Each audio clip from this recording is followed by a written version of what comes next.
Story Way, Retrospection of Thoughts. In this episode, we are going to decode one of the so-called vulnerable generation of all time, Generation Z. So who are these Gen Z? Typically, people born between 1997 and 2012 are called as Generation Z. In this special episode, I'm joined by some of the bright young minds from our student community who are going to decode attitude, behavior, emotions of Generation Z. So let's get started. Hello everyone, how are you all doing? Alive. You're fine. Yeah, typical Gen Z answer. Yes. So let me start by posing this question. How Gen Z are you? I got it. I'd say I'm fairly Gen Z. Yeah, I feel like we're all apart. Since we are a part of generation of this generation, we're all going to be in a similar way. Like we all pretend and act a similar way. And our thought process are also the same because of everything that lyrics knows. I feel like I pretty definitively represent my stereotype. Okay. I'm born in this generation, but I don't feel that Gen Z compared to these both. Okay. So recently there was this study which told that Gen Z is the most depressed generation. What is your opinion on that? Is it really true that it is the depressed generation? Yeah, in a sense, yeah. I mean, you hear this talk a lot about how Gen Z is very privileged, right? But I'd say, in some sense, we are wrong. We have a lot of stress, not only academically, but also in real life. There's a lot of conflicts going on. Then, just to think about all that, it's just kind of sad. But still, we try to uplift ourselves the most we can. I feel like this word depression comes from like how open we are to like talking about mental health, but at the same time we have become very desensitized to it. So like this depressed generation comes from like us expressing ourselves very well, and us also feeling very deeply, but at the same time we're also very desensitized to everyone else feeling the same way. So like everyone just acts like depressed, so-called depressed, even though it's like feeling normal emotions, not depression as a mental disorder. That puts me to the next question. See, one side, Gen Z is always vocal about their thoughts by expressing emotions, but at the same time, we are seeing recently in Nepal that how that voice became the change maker. They changed the entire government. How fascinating is that? Yes. What is your opinion on this, Nitish? If we all know about the Nepal case. Within 1 week, the entire government changed.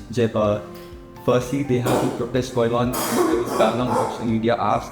Obviously, we all use it as with our identity. We all identify ourselves with social media, and that was snatched from Gen Z people. So they led a protest for the first time in the history, and they won the protest. They burned down the parliament, and the government had to step down. And I think Gen Z is the first group of people, the generation, to vote their interim prime minister from Discord. Discord. Yeah, that is a very powerful. Yes. It's kind of wonderful. It's a big achievement for Gen Zs. Can you break down a little bit Discord? What is it? So Discord is basically a site or an app that it mainly started during the lockdown, right? It became like the place where all of us joined in. It's mostly for gaming and anime communities, but then that community expanded to almost everything. Like it has to do with any fandom there is, then even in the smallest communities that has to do with culture is also on Discord, and it's mostly Gen Z. I think only Gen Z. We would call it WhatsApp for Gen Z people. Okay. Yeah, I feel like that makes a lot of sense. That is our main app to like interact with people of our own generation, and the fact that they managed to gather everyone in that one call and like end up even cooperating among all those people to vote on one person is, I think, a feat that I don't think any other generation could have achieved. Okay, coming to that, can Indian Gen Z do the same thing that happened in Nepal? Why or why not? I want both perspectives. Yes, I think they can, because when we consider this RG medical raid case or the ban on stray dogs in New Delhi, most of the protests happened digitally. It did have an impact. There in Nepal, the protest was that quiet because obviously social media was taken away from them. If at all it happens, the same thing happens in India, I believe it will happen. But do you think that puts me to the next question that is it truly digital activism? Are you truly using hashtags to bring a change, or is it just slacktivism? I feel like most of us grew up with this online culture, and so it's kind of, it's second nature to us to start any sort of political revolution or any just sharing our ideas basically. through online. It's because most of us grew up during the COVID-19 lockdown era then, where talking physically was not really possible.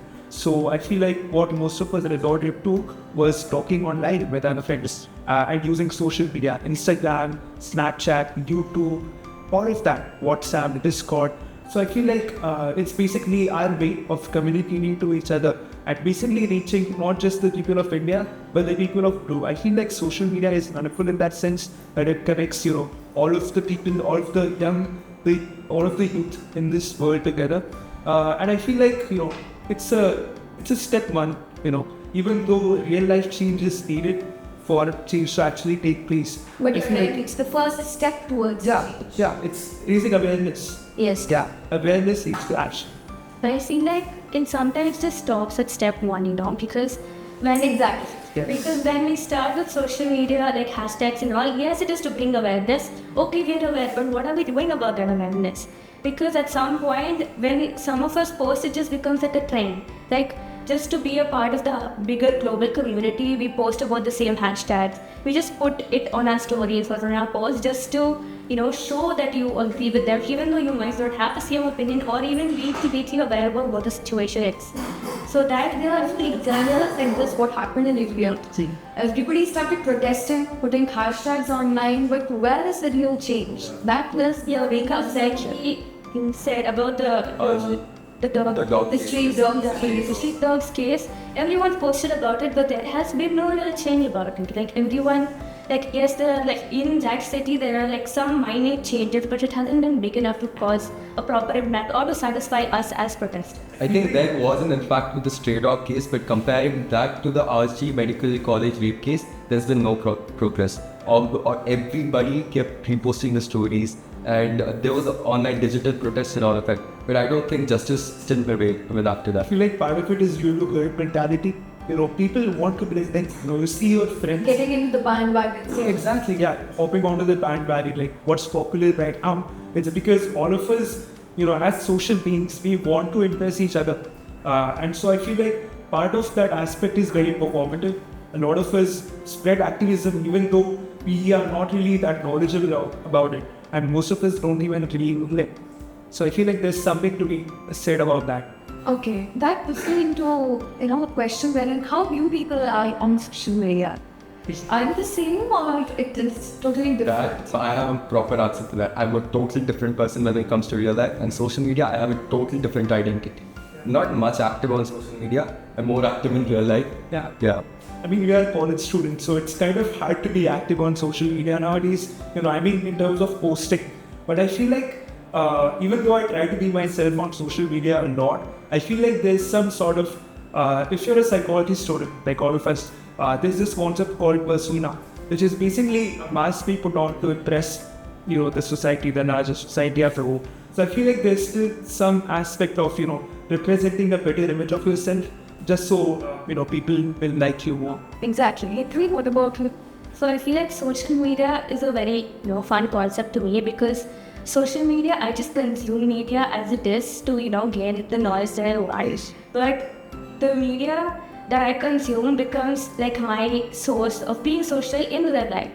So I use that to interact with people and find people like myself. There's no identity crisis that you people are facing because of social media. Of course, there's not a single person of our generation who does to face an identity crisis. Because all of us want an individual identity for ourselves. We want to be a very unique human being. But at the same time, we're so obsessed with following trends, with being part of the global collective of being the real person, even though we might not like a certain thing that the whole community likes, right? So if we do not consider our own interests cool, but that community's interests cool, whatever is trending at that time is cool, even though it might not be true. It's just something that is a big stake. Here's another mind-boggling thing that's been happening as of recently. The trend of, the thing about not following trends is also becoming a trend as of recently. It's because I feel like part of us are so, enthralled by the idea of being a rebel, not fitting into the herd, that I feel like it's become a trend in and of itself now. Most of us don't like to follow what's mainstream, we like to follow our niches or our obscure culture. And I feel like a part of that is becoming very mainstream.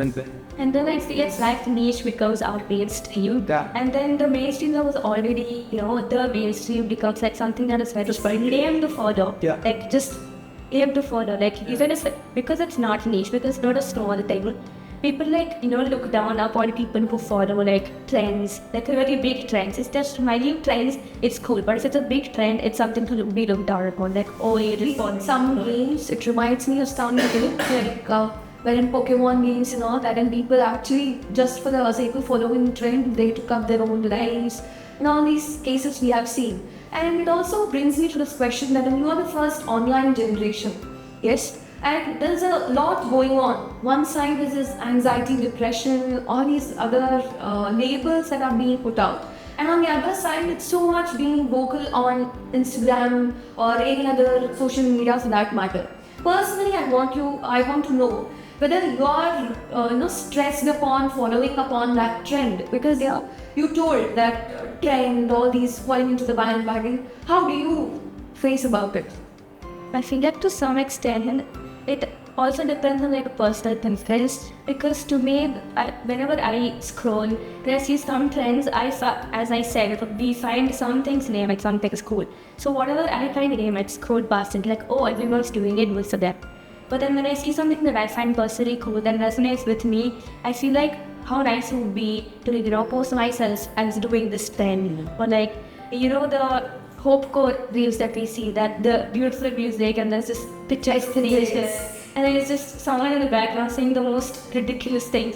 That was very funny to me. So I was like, so maybe one day if I was doing something like this, I would do it like this. Like just the thought comes to me, but then since I don't post much, so like I don't act on it. But then if there was a chance me posting anything, I think it would be when we're creative. What about these dressing trends or these consumer trends or advertising trends? Are you affected by that? I feel like the idea of thrift fashion is Yes. it's in trend nowadays. A lot of people don't like buying outright from big corporations. They like supporting smaller industry, which I find very cool. It's great that you're supporting your neighborhood stores, but at the same time, it feels like you're just doing that over time. And after some time, it's gonna die down. It just brings me back to the idea of being folded. Yeah, which is what I agree on, because I have the same opinion. I don't know if it's me following this trend or that, fast fashion is a very horrible thing that keeps happening, because everyone just produces, all the big fashion companies just produce clothes like, very high scale, and then they sell it on like, a good average price, because of, the inflation and all, obviously the price going to be high. But then everyone keeps buying it and it becomes a trend. Like, oh, I got a horse. Examples is doll. Yeah. Like, I got a fashion haul, and like influencers be like, I got a fashion haul this year, or someone sent me like so many clothes and I'm going to try it on. All of this influences their followers to buy more clothes, which is not good, because Just to come it out. Did you buy something just because you saw it on social media? It does. Yeah. What is it? It was a home decor thing that I purchased. It really looked good, and I wanted to gift it to someone. And it wasn't Personally, trendy. for me, when we see these aesthetic videos, especially cooking aesthetic videos, we somewhere feel that okay, let's also have this setup at our home.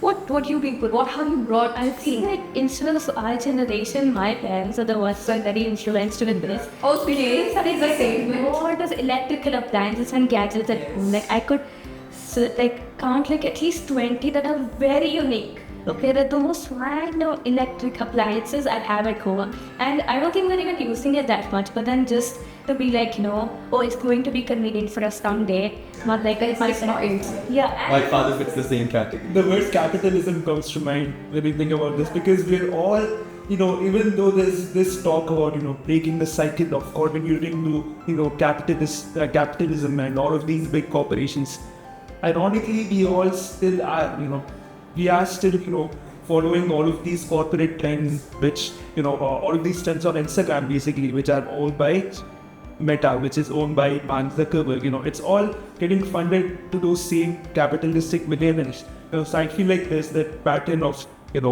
just falling into the cycle again. Maybe it just makes us think that we're not that different from our owners and Yes. Recently, I came across this video wherein one researcher is stating that how to impress a Gen Z. especially in terms of consumer behavior. Get something sustainable, write something sustainable, write something aesthetic, and it will just sell. It's like the second they say something is anti-capitalist, we buy it, but then we're basically just fighting the capitalist. It's like most of us are in love with the idea of being, anti-capitalistic or being rebellious, but like in practice, we are not really like that. Yeah, I say because the concept of capitalism is bringing out new products so that it keeps the audience. And that is our thing, like trends and something. The second we see something unique, we want it. So that is us funding capitalism, but at the same time, we call it anti-capitalism. It's no working contradiction. How do your parents react to this behavior? Are they okay of this consumer behavior affecting trends? Again, I've heard it from my mother, especially a lot, that my fashion sense keeps changing, every 2 years or so. And, Do you get roasted because of your fashion sense? Yes, Yes, but I feel like since like in our house, my sister is a fashion designer, so like she has ended up convincing our parents that our fashion trends are good because like she has stuck onto like her own fashion style. So like none of it really has. So you're really vocal about your fashions. Yes. You don't get influenced by whatever is the norms that the society or the institution has set. We do get influenced in some cases. Like I feel like in terms of like institutional-wise, if you're a part of a community or an institution, I feel like you should just act there. Yeah. No rules that they have. But when it comes to personal expression, I don't think you should let anyone stop you. Why am I asking this is because we have seen many, maybe I can call them as pseudo-feminists or pseudo-Gen Zs who are trying to tell that, okay, I'll wear something else which is not suitable in a religious setup. Yes. So what is that opinion? Is that what you all believe in, or is it just some pseudo people telling some? I believe it is some pseudo people believing in whatever they want. I don't. So you do respect the traditional norms and whatever the societal norms are there. I feel like traditions are something that the older generation has believed are very like rigid and set. Yeah. But I feel like the thing about tradition is that it should resonate with the community that is following it. So if a tradition does not respect a certain community or like a person's identity against them, then I feel like that individual has the option to not exactly That leads me to the next question. How do you people balance Indian traditions and the influence of westernization, or what we can call as mechanization? Yeah, right. I mean, my opinion is that there's this stigma around this word culture. All of us feel like we should appropriate to that culture. We feel like we can't be too, non-Indian or something like that. And I feel like a lot of it is because of the fact that. Can I have a redo? Yes. Yeah. Okay. Yes. Fine. Okay. So a lot of I feel like we are allowed to reject culture if some of it is set in pride, prejudice, or discrimination.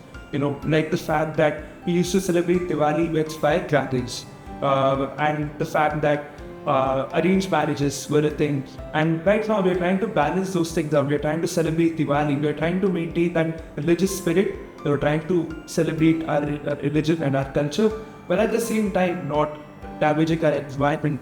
And at the same time we are questioning the validity of consent and gender roles, especially. The thing about tradition and culture is that they have very rigid set gender roles. I feel like as Gen Z, and probably because of the fact that we grow up online and we are a part of this larger and proven culture, I feel like we are all trying to break that ice and trying to try to. I feel like that is a trend with every generation when I think about it, because every previous generation always has like a rigid mindset about their tradition, and then the next generation always breaks it, which the previous generation is not happy with, and then the cycle continues. Like before, maybe the previous generation, they have been against honor killings and against all those practices that are harmful to communities. And now when we come to our generation, we are breaking traditions that are harmful to individual identities. So I feel like the next generation might come up with something that we cannot fathom at all. So maybe that's a continuous cycle. Yeah. Have you come across any situations at your home wherein you people, this statement of you people don't follow the traditions, you're breaking our family traditions and all these things? Definitely, I feel like I've been on the receiving end and also at the giving end of it. Because Gen Z is not the youngest generation anymore. Obviously they have Gen X. And so I feel like that aspect is not talked about, how we feel older now. At some point used to be teenagers, used to be children, but now they're nearing our 20s. And now the Gen Alpha is the newer, more cooler generation. And so I feel like the way their culture works, we do feel confused at times. We feel like our older generations makes us really think that it's just a cycle that keeps going on. Makes me feel not as such. Opinion on this? There's this very simple thing in my culture. I love black shirts, black pants and all. And wearing that on, let's say, very auspicious occasion, that's a very big no. And whenever I wear a black shirt for any family function, I get outed out. They keep telling me, oh, you're not supposed to wear black, that, this and all. And they keep labeling it as, okay, you Gen Z people will not respect elders, will not respect tradition. That one thing I keep getting it every now and then. That statement, makes me put into a next question about careers. Basically, we saw in news also that Gen Z is labeled as the laziest generation. 5 o'clock they want to log out, they log out. Sunday is a complete break for them, and they don't want to open laptops on Saturday or Sunday, and weekend is a weekend. They set the boundaries. But the older generations are setting the tone as the laziest generation. What do you think about this? Kind of ironic, because if you think about it, we're a very vocal generation, because of online and because of social media. We're very expressive of how we feel about our work cultures, and I feel like that's very good. But at the same time, we're contradicting ourselves, because we are also very avoidant, and that's also because of the fact that we grew up online. We don't know how to conversate, mostly like in real life with people. And so I feel like most of the people just end up quitting jobs instead of communicating with instead of communicating with their employees.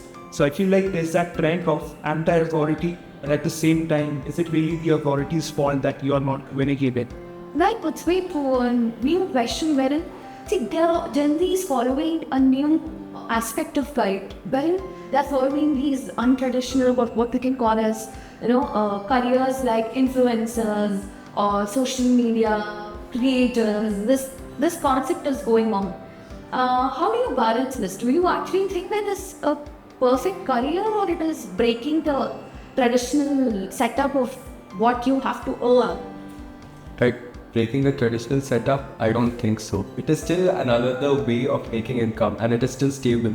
It is completely up to the individual's creativity. They can do whatever they want. They have their self-expression freedom, whatever, and they get to earn. They have not. Is it even a real job? Influencers. Yeah, I feel like that's again a generational gap, because back then they did not have this, openness and global exposure to, social media and, to their audience. So now that we have access to it, why not make good use of it to make, a livelihood? And even the Indian government is trying to support these influencers. We have the Content Creators Awards and all of that. This is an actual job in the upcoming years. It will start. And parents will be more accepting. I don't know about millennials, but we will be more accepting towards. But the next generation are going to make reels. But to play the devil's advocate, they do have a point in that sense, because a lot of us are. It does not give you job security. Exactly. Because you never know when it will be cancelled. Yeah. Because once you cancel, you cannot How show much it. content can you produce? That is also one side. Everybody's trying to be the next big thing. Everybody's trying to be the next big influencer. Everybody's trying to be the next big entrepreneur. And I feel like, a lot of that is because we follow trends. And I feel like the older generation is valid in that sense, because some of us might just be overconfident. It's nice that we're trying to break the mold, trying to do something new, trying to do something Western, us being Indians especially.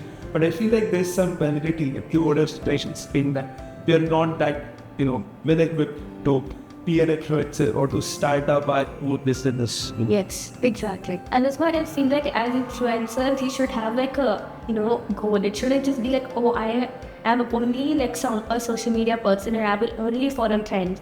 And that just makes you like the same old person as everyone else. So maybe like as an influencer, you can like focus on a niche, because you are like niches. So that can be your own trend. Like you can start your own trend with a certain niche. Everybody's trying to be the next big dancer. Everybody's trying to be the next big gaming influencer. I feel like it comes from a place of genuine creativity. Like if you know that what you have is something that nobody else has, I feel like you have total right to follow your passion of being an influencer or starting a business. It takes creativity and originality. Okay, so this is the urban Gen Z setup. Is there a difference between urban Gen Z and rural Gen Z? Yes, I think yes, because they have, in the urban setting, we have access to plenty of resources, plenty of, let's say, fashion taste, fashion stuff. Even with gadgets and all, we have plenty of access. But I think with rural setup, they don't have much of access to this. But I still believe that they fit into the same mindset category. Yeah, they have the similar mindset as us, but they don't have the same resources as us. The same spirit, because all of us want to bring that mold.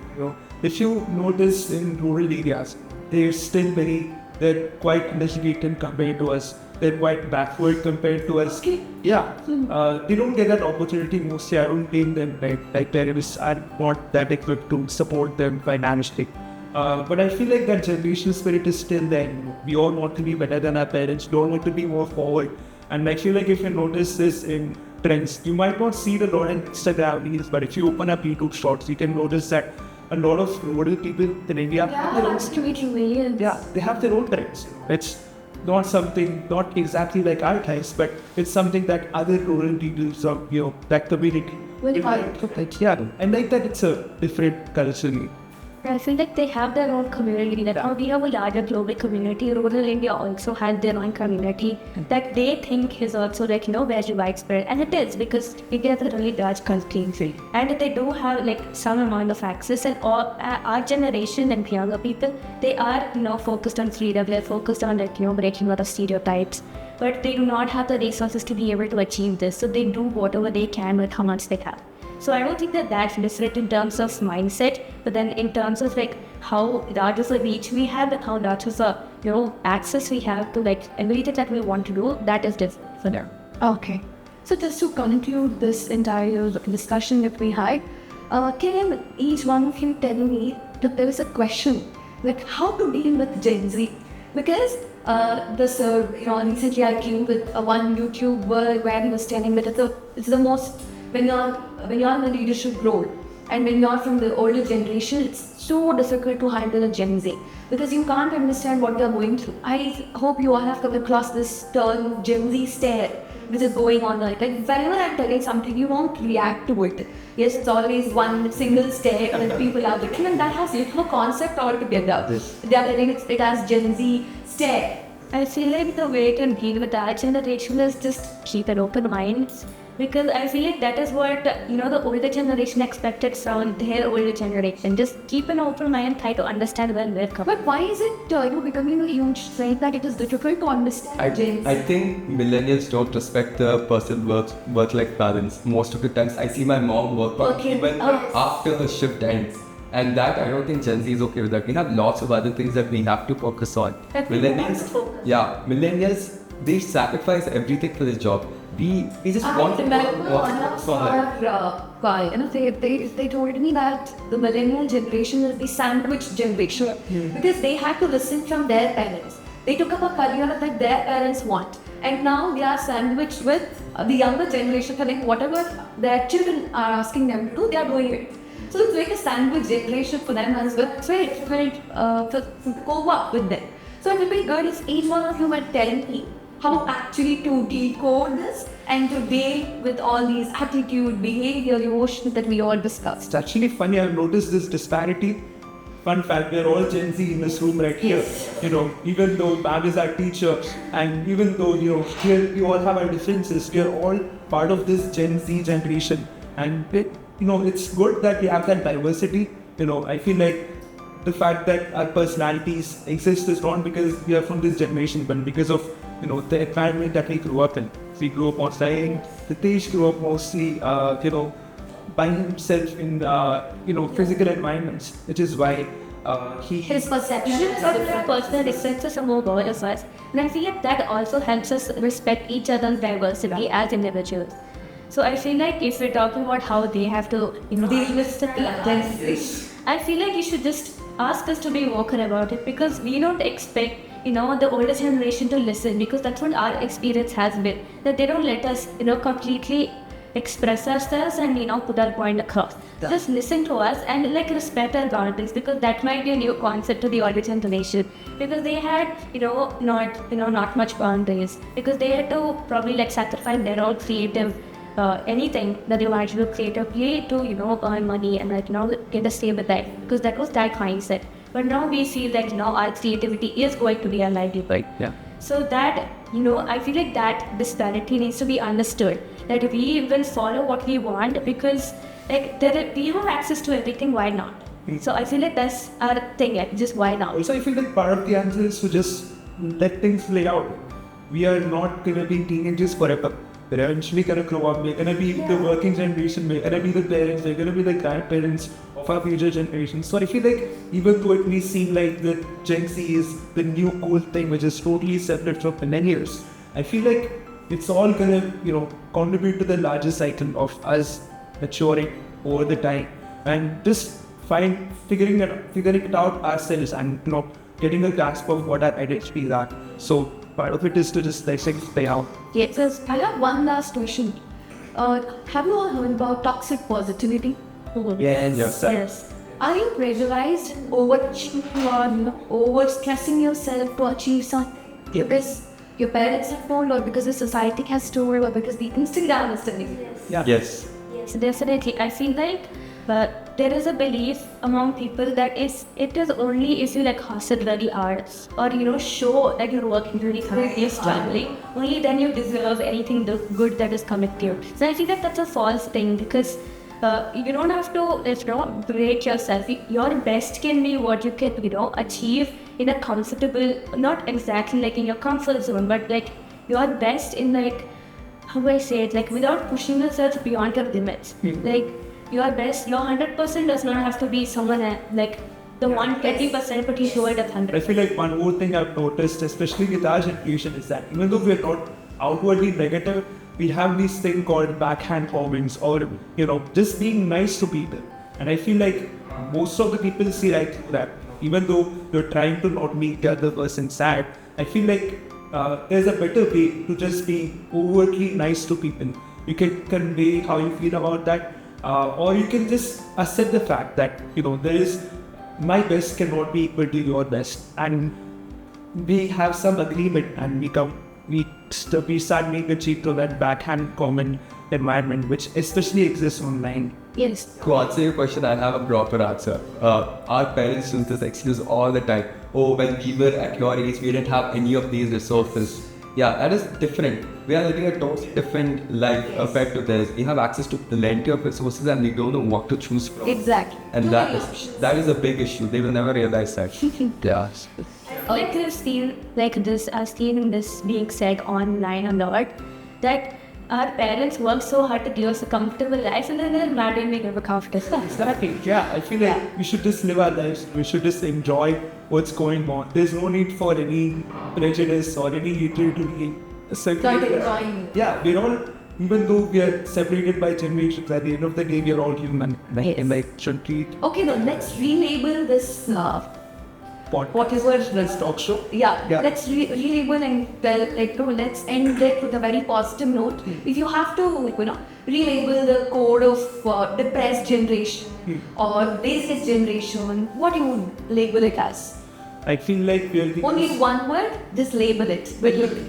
we are the most Empathetic generation. I feel like we're the most alive Generation. We know where to live. Okay, I great. feel like we're the most rebellious generation. Rebellious generation. Great. That puts our talk show to an end. This dialogue has made us to think, reflect, and define Gen Z not in black and white. The rising hands, the rising voices, and the holding hands. If both of them come together, I think we can make the so-called vulnerable generation into the rising generation of all times. Thank you for watching. Stay tuned.